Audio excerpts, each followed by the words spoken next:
E-Biology class, Fatima Convent High School, myself Dipali, Chapter 16, Sustainable Management of Natural Resources, Class 10th. We are moving towards the last topic of this chapter, coal and petroleum. We know that coal and petroleum has been the most important source of fuel and are fossil fuels. We know what is fossil. Fossil is the dead remains of organic animals or plants which have been formed after crores and crores of years. Now, how are they useful to us and how can we conserve them? As we know, they are non renewable sources of energy and they are just in a limited stock with us now. So, coal and petroleum.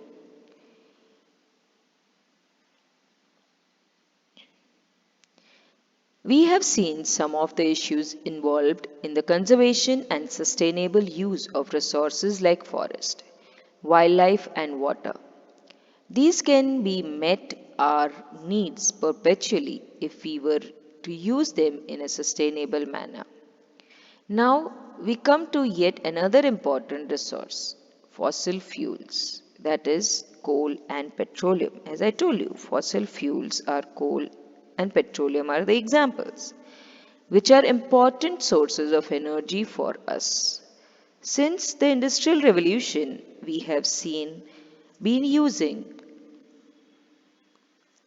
increasing amount of energy to meet our basic needs and for the manufacturing of a large number of goods upon which our lives depend. These energy needs have been largely met by the reserves of coal and petroleum. The management of these energy sources involves slightly different perspective from those resources discussed earlier. Coal and petroleum were formed from degradation of biomass millions of years ago, and hence these are resources that will be exhausted in future no matter how carefully we use them as they are non-renewable and then we would need to look for alternative sources of energy. Various estimates exist as to how long these resources will last. If the present rate of usage continues, it is estimated that our known petroleum sources will last us for about 40 years and coal resource will last for another 200 years only. But looking at other sources of energy is not the only consideration. When we look at the consumption of coal and petroleum, since coal and petroleum has been formed from biomass, in addition to carbon, they contain hydrogen, nitrogen, and sulfur. When these are burned, the production products as carbon dioxide, water, and oxides of nitrogen and oxides of sulfur are also added to the atmosphere, which are the cause of a significant amount of pollution. When combustion takes place in insufficient air oxygen, then carbon monoxide is formed instead of carbon dioxide, which is a poisonous gas. Of these products, the oxides of sulfur and nitrogen and carbon monoxide are poisonous at a high concentration, and carbon dioxide is a greenhouse gas. So, not only them getting over, but also the cause of pollution is another matter of concern while dealing with coal and petroleum. Another way of looking at coal and petroleum is that they are huge reservoirs of carbon and it all of this carbon is converted into carbon dioxide, then the amount of carbon dioxide in the atmosphere is going to increase, leading to intense global warming. And thus we need to use the resources judiciously. So these are the three main reasons why coal and petroleum should be conserved. Now, let us perform an activity. Coal is used in thermal power stations, and petroleum products like petrol and diesel are used in means of transports like motor vehicles, ship and aeroplanes. We cannot really imagine life without a number of electrical appliances and constant use of transportation. So, can you think of ways in which your consumption of coal and petroleum products be reduced? That would be a homework for you, a very simple question how you will protect and conserve the coal and petroleum. Some simple choices can make a difference in our energy consumption pattern. Think over the relatively advantage, disadvantage, and environment friendliness of the following. Take a bus using your personal vehicle or walking and cycling. Use LED bulbs or fluorescent tubes in your homes. Using the lift or taking the stairs. Wearing an extra sweater or using a heating device, heater or a cigarette on cold days instead of an electric heater. The management of coal and petroleum also addresses the efficiency of our machines.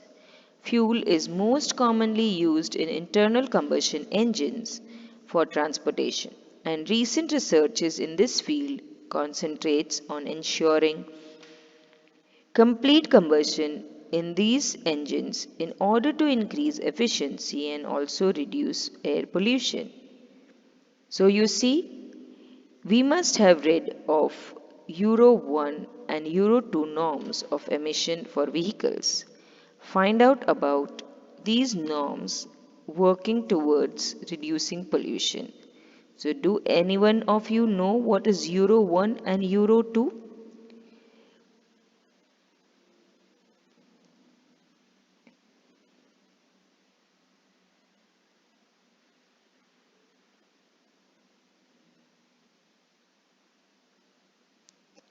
Now, they are simple norms. Euro norms are referred to permissible emission level for both petrol and diesel vehicles which has been implemented in Europe.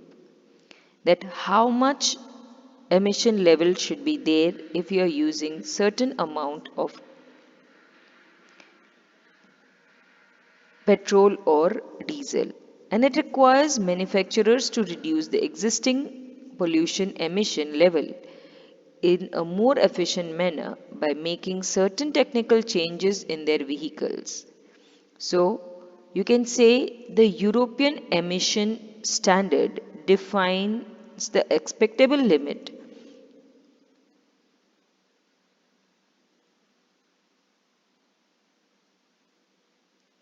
for any particular vehicle.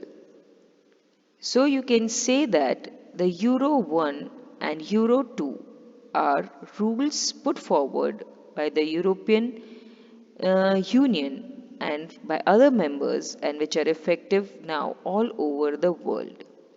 There are many euros, not only 1 and 2, but Euro 1, Euro 2, Euro 3, Euro 4, Euro 5, Euro 6, and many more, depending upon its laws put forward are listed at various places. You can go through them when they were put forward and what does each euro norms stand for. Now let us see an overview of natural resources. So, sustainable management of natural resources is a difficult task. In addressing this issue, we need to keep an open mind with the regard to interest of various stakeholders. We need to accept that people will act with their own best interest as the priority, but the realization that such selfish goals will lead to miseries for large number of people and a total destruction of our environment is slowly growing. Going beyond laws, regulates, rules and regulations, we need to tailor our requirements individually and collectively so that the benefits of development each reach everyone and now and for all generations to come. So that is why we should be